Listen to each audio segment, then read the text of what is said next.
Uh, could you just briefly take us through what your company is doing and what you're into?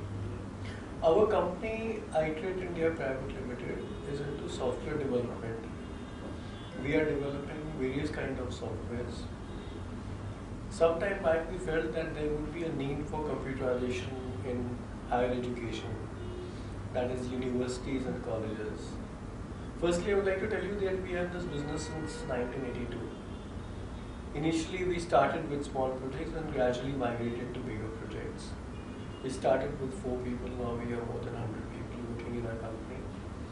We are basically and totally into software development and implementation of those software that we develop. We don't trade into softwares, we don't implement third-party softwares. Entire work is our own creativities that we do. We felt that there is a need to computerize, automate universities the way the volumes were growing.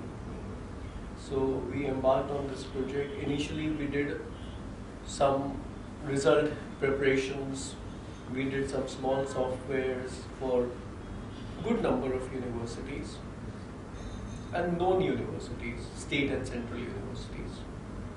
Then we thought of developing an ERP solution where it covers all the areas, your accounting, your inventory, college affiliation, student admission, student registration, examination, fee accounting, your academics management of the students, because PhD is a long time course, so they need to keep all the track records, central evaluation.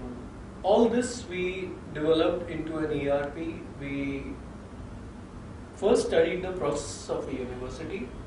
Some universities were good enough to let us understand their processes, how a university functions. We gathered the domain knowledge of the university, and then only we started the development of the software which we started to market.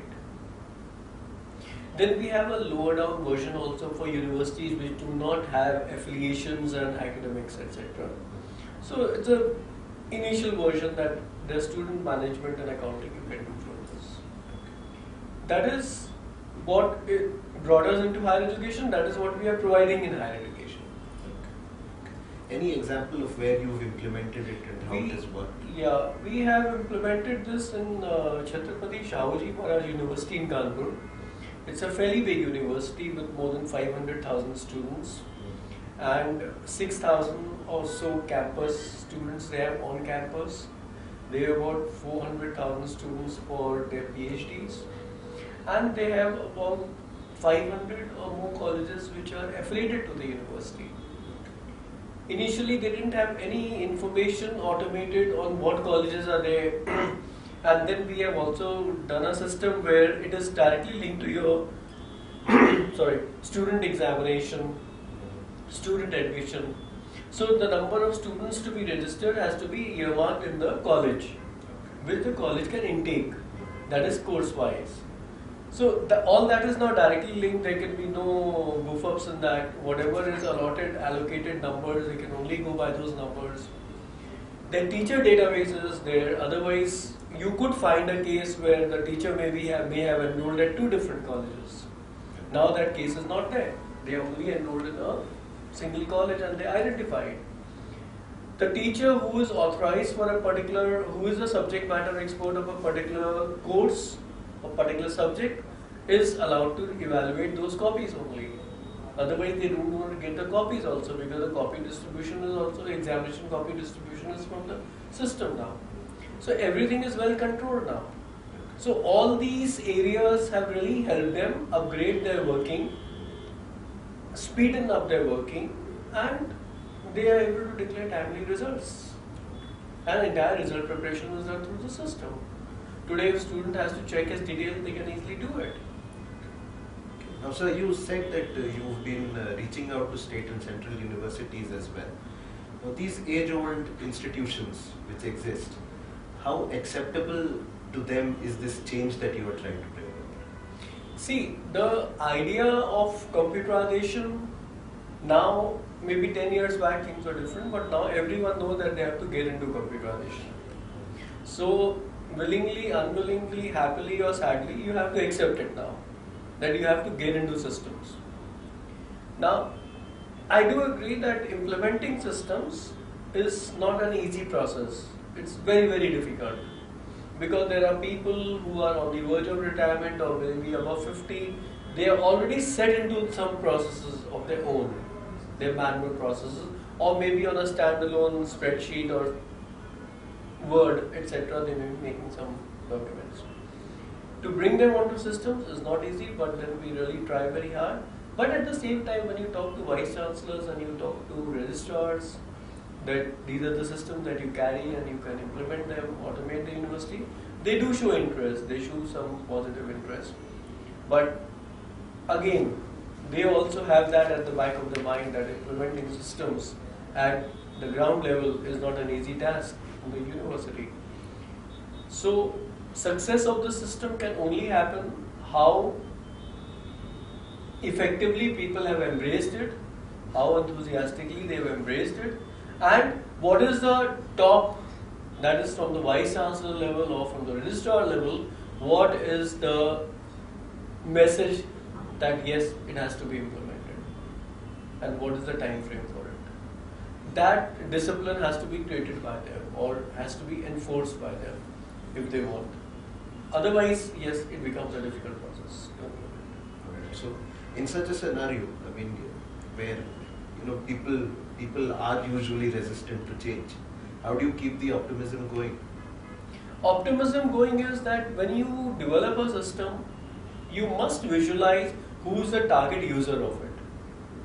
And you must see that what could be the pitfalls in doing it. See, one is that you develop a system, you take it, no, you have to work on it. Another is you develop a system by understanding the psyche of the person who's going to use it, understanding his limitations that he's going to use it, understanding how he would be adaptable to it. If you take that factor into account, definitely your system will sail through. Maybe it will take slightly more time, I would say that. If you try to make very rigid system or you try to build too many the checks and controls which are not relevant, or you feel that no, he has to use this only, no, it may not work.